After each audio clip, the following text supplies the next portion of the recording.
بسم الله الرحمن الرحيم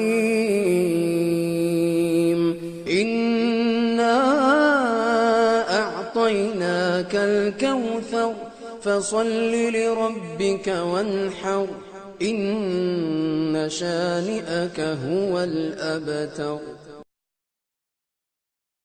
It is a Meccan surah, and it's from one of the greatest surahs of the Quran, in which the favors of Allah are manifest upon His Messenger sallallahu alaihi wasallam. And also this surah is dedicated to mentioning what Allah gave to him in abundance, not only in this world but also in the next. In the ayah, Inna a'tainaka al-Kauthar, roughly translated, no doubt we have given you the abundant good. This is consistent with previous surahs in which Allah also mentions His favors, that those surahs also conclude with a call to either show gratitude to Allah or to do ibadah to Him. For example, the famous surah, Allah Azza wa Jalla says, أَلَمْ يَجِدْكَ يَتِيمًا فَآوَى وَوَجَدَكَ ضَالًّا فَهَدَى وَوَجَدَكَ عَائِلًا فَأَغْنَى.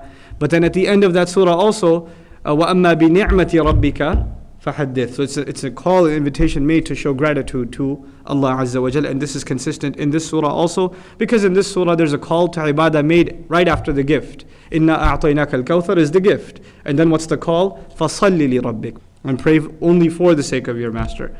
And the surah concludes with a condemnation of the enemies of the Prophet ﷺ, and it elaborates that they are in fact the ones that are going to be cut off completely from every good in this world and the next. As for the Messenger who is concerned, ﷺ, Allah has elevated him in terms of his mention in this world, and has granted him in this world and the next. And so in this surah, Allah Azza wa Jal mentions in regards to his enemy, Inna shani'aka huwa al-abtar, that the meaning of abtar in the ayah is the one who is cut off from any form of good. There is no good at all left in this person. In regards to the study of coherence of surahs, there's a few observations we're going to make. The previous surah, and what's the previous surah? Surah Al-Ma'un.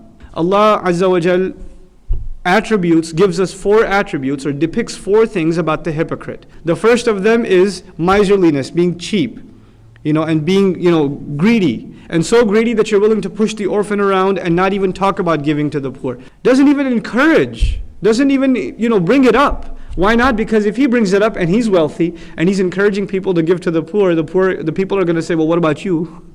What are you doing? And he figures, hey, if I don't bring it up, nobody will bring it up to me, so he doesn't even, talk about it to begin with.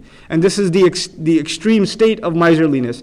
The second, abandonment of prayer. And where is that in the previous surah? الَّذِينَ هُمْ عَنْ صَلَاتِهِمْ سَاهُونَ. Sahwa literally means to forget something when it's not that important to you.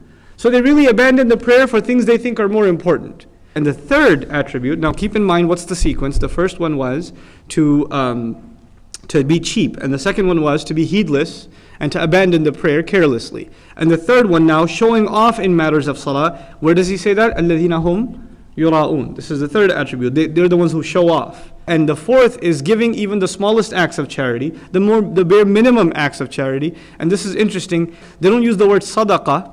They use the word zakat. They actually use it because that's the least someone is supposed to give. They would be a criminal if they didn't give that much.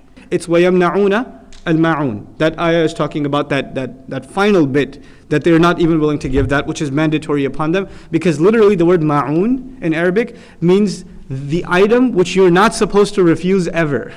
In comparison and contrast to these 4 attributes, Allah Azza wa Jal mentions 4 other attributes in this surah. And in contrast to being miserly and cheap, what did He mention in contrast in this surah? Inna a'tainaka al-Kauthar. We have given you the abundant good. So the contrast of being cheap is giving. And who's giving here?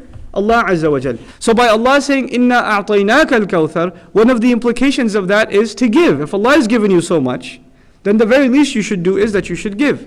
And in contrast to mentioning, in the previous surah He mentioned the people who don't care about salah.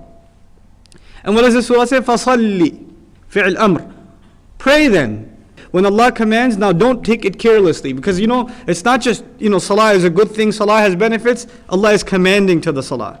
When He's commanding to it, He's expecting from us consistency in it. So that's the second.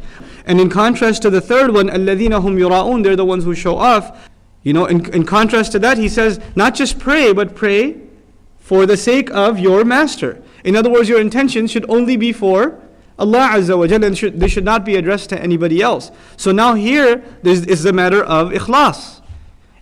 As opposed to there, the problem was a lack of ikhlas. You're not doing it for Allah, you're doing it to show off. And in contrast to mentioning that they forbid even the smallest favor, that they don't give what they're supposed to, Allah Azza wa Jalla here says, wanhar, and sacrifice. First of all, sacrificing an animal requires you to spend money, because animals aren't free, so it requires to spend money. And when you sacrifice the animal, part of the meat is supposed to be given in what?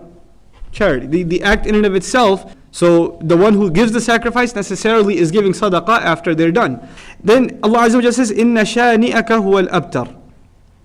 That Allah at the end of that surah talks about the enemy, right? The enemy of the Prophet ﷺ, who will be discontinued. And the previous surah is dedicated to the acts of the one whose mention should be discontinued from the beginning to the end. All of these descriptions are the descriptions of the person who is al-abtar. They are descriptions of it. So there's a connection between these two things.